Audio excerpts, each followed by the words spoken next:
Hi guys, good morning. It is raining here today, so I thought I would take you to one of my favorite rainy day excursions, the Logis de la Chabotterie. This is a place that I have been obsessed with for years. My husband took me here probably 10 years ago, and I fell in love with it for the simple fact that when you walk into this house, you feel like you have been transported to the 18th century and someone has just left and you have just walked into their home. Okay, I've just parked the car. Let's head on in. You're gonna love this.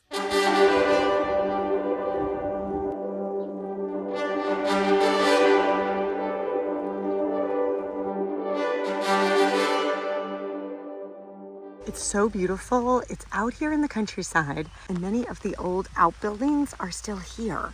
So you can see them, and some of them have been converted into other things. One of those things is a fantastic restaurant that is housed in one of the old dependencies that may have been a stable at one point or some kind of storage shed. If you are going to come here and visit, you have to include the restaurant as part of the visit. It is a Michelin star restaurant, and it is really not to be missed. You have to book at least a month in advance to get a table, but it is well worth the effort. I'm telling you, the food is fantastic.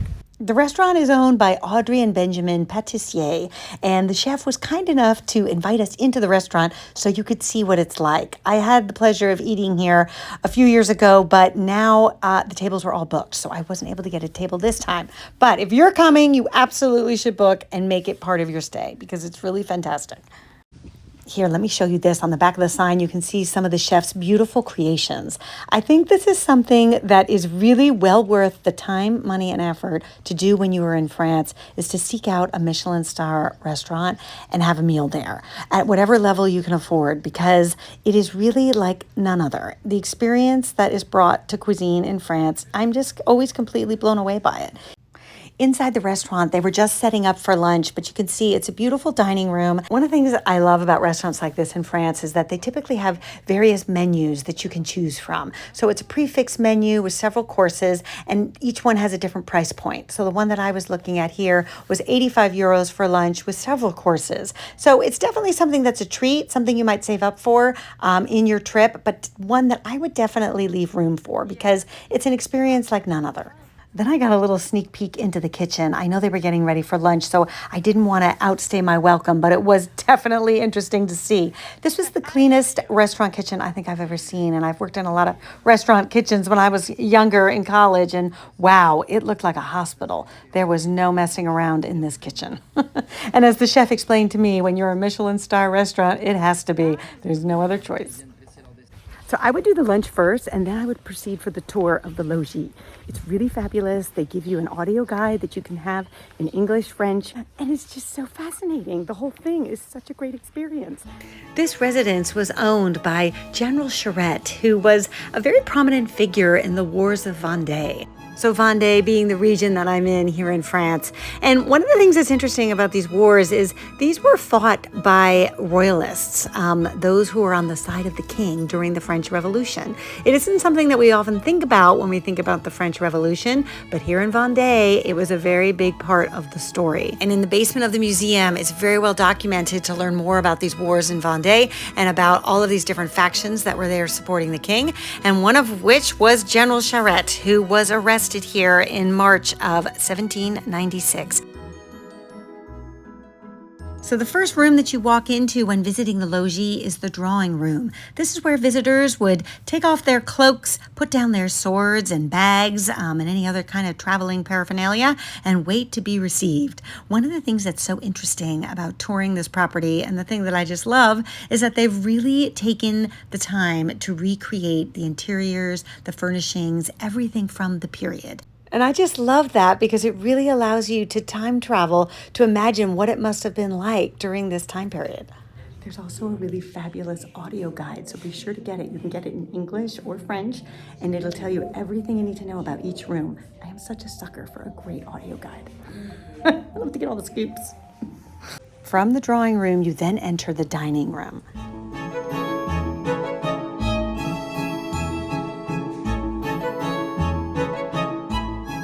This has to be my most favorite dining room of all time. I dream of this dining room. I love the combination of the rustic architecture and the refined interiors and all of the decoration. I find it's just like the height of sophistication, that combination between rustic and refined. I love all of the details that make you feel like you're just in someone's home. The way the coat is draped on the chair, the table has been set. It really makes you feel like you just walked in on something, or the diners had just put down their napkins and left for a moment. The centerpiece on the table is a beautiful covered tureen of porcelain, which is just so beautiful. I just couldn't stop looking at it. And then over to the side is a really interesting invention. It's an early plate warmer that dates back to the time of Louis XV. I wonder what they were warming in that plate. I was so intrigued. But then one of my favorite inventions was this thing. It looks like a planter box that sat on the floor that was used to keep wine in and ice. So it was basically an ice bucket. But then my other favorite thing is the glass cooler. So this was a silver, almost like a bucket, where they would put the glasses in upside down in ice to cool the glasses. I mean, how smart was that, right? I mean, I guess before the ages of refrigeration, you had to do everything to cool down your glass of wine. And then over in the corner is a basin where people would be able to wash their hands. And I just love knowing how people lived back then. I just find it so totally fascinating. I don't know why, but I just like to imagine myself sitting in one of those chairs at this beautiful table and what would have been served. This is another one of my favorite rooms, the kitchen. I'd love to recreate this in Los Angeles. You step down into the kitchen and you immediately see this incredible stone floor and large shuttered window. I just think this room is so beautiful with the period furnishings and the large wooden beams. On the table, you'll see a white scarf and pistol, which is to represent the capture of General Charette. Apparently, he spent the night here in the kitchen after his capture, getting his wounds nursed before he was ultimately executed. Wow, this is quite a staircase. With no railings. Thanks. At the top of the stairs was a really beautiful chapel, and this is something that you would see in larger homes like this in France, where the nobility or any house of means would have their own private chapel. And when they restored the chapel, they created these beautiful stained glass windows that depicted events from General Charette's life, including the day he was arrested. There's a beautiful bedroom with an incredible collection of furnishings that's been recreated for many of the functions that would have been done in this room at the time. I found this really fascinating because these rooms needed to serve a lot of purposes. You had the bathing chair, which had a sheet that covered a tin bathtub and was set into a traditional bathing chair. There was a dressing table complete with a little pole to hold one's wig. Then over to the side, there was a table for correspondence where letter writing would have occurred. And then a little area over to the side devoted to needlepoint. I have great memories of bringing our girls here years ago when they were younger, and when we brought them into this room, they were really fascinated by it all, the fact that all of this was going on in one room. I think it must have been the bathing chair that they were most intrigued by. I think it's great to expose kids to history like this. It gives them great perspective. Ooh, what was going on in here? I learned that this was called the strategy room, and this room upon several occasions had been occupied by Republican troops. You can see kind of all of the maps and war planning going on here. This chest is also pretty amazing, which it also functioned as a writing desk.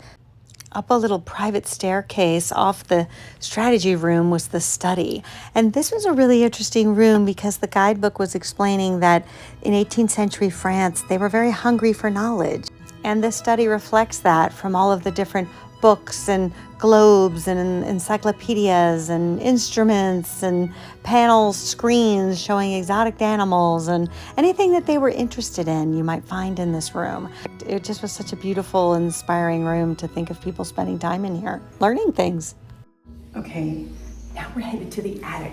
This is one of my favorite rooms. I always felt it's so beautiful in its simplicity.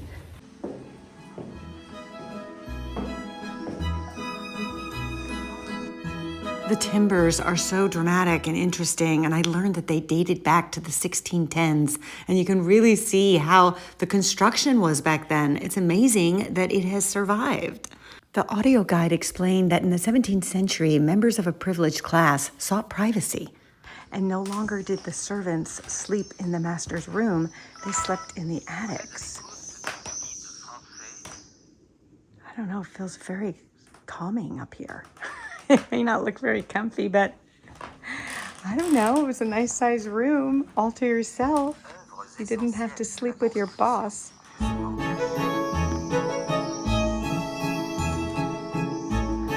And then, just like we use our attics today, this part of the attic was used for objects that they no longer needed in the house or needed to be spiffed up.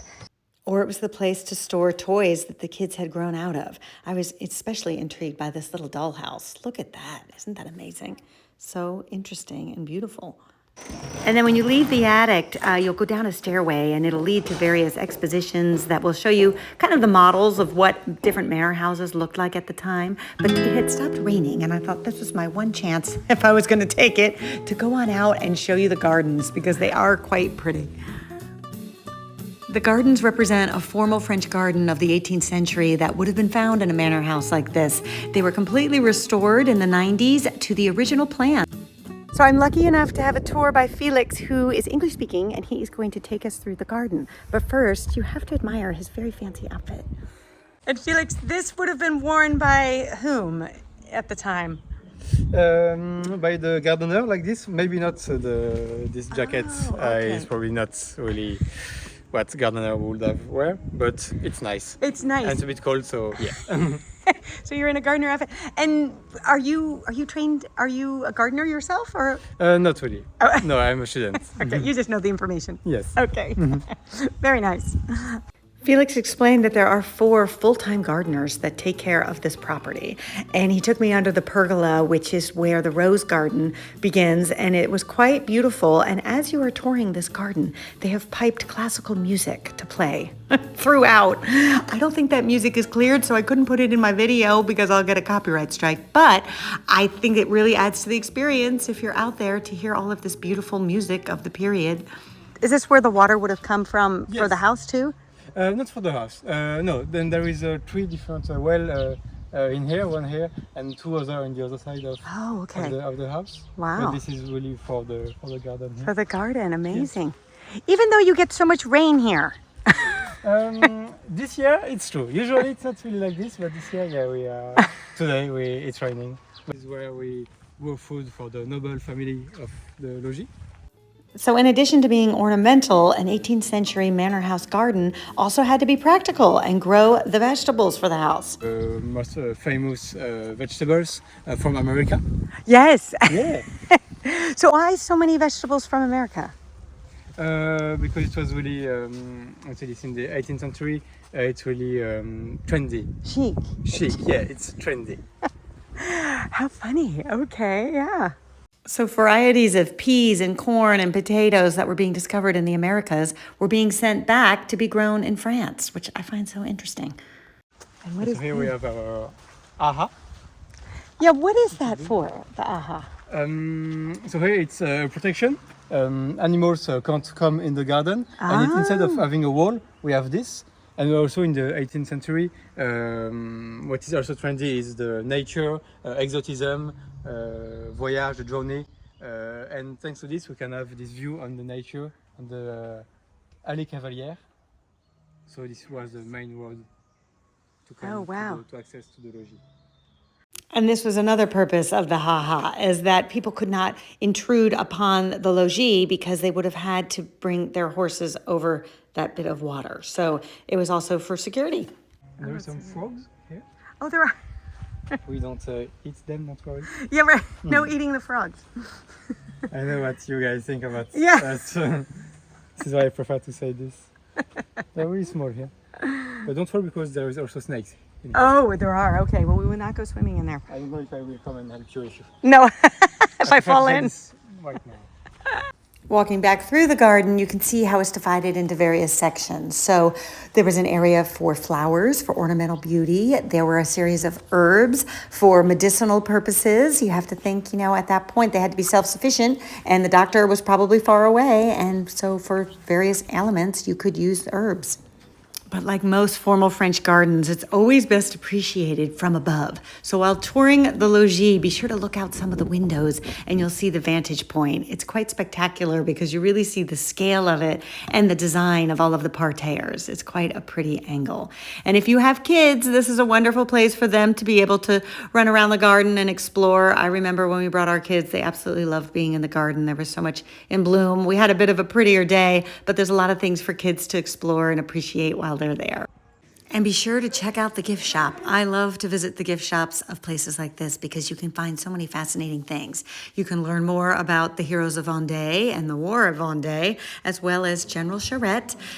There's a selection of food products from the area and then a little tabletop area. And I was happy to see they still have this book here for sale. I bought this a few years ago. It's called Comment recevoir, which loosely translated means how to receive people or how to host. And it's all of this fabulous information about how you host in the traditional formal French way. From what the various forks and knives were for, to how to set a table, to how you behave. I just find it so interesting. I love coming here on a rainy day. But now that the sun is out, it might be time to head to the beach. And next week, I'll head back into my little French kitchen to show you how to make one of my favorite summertime desserts, a French apricot clafoutis. Yum!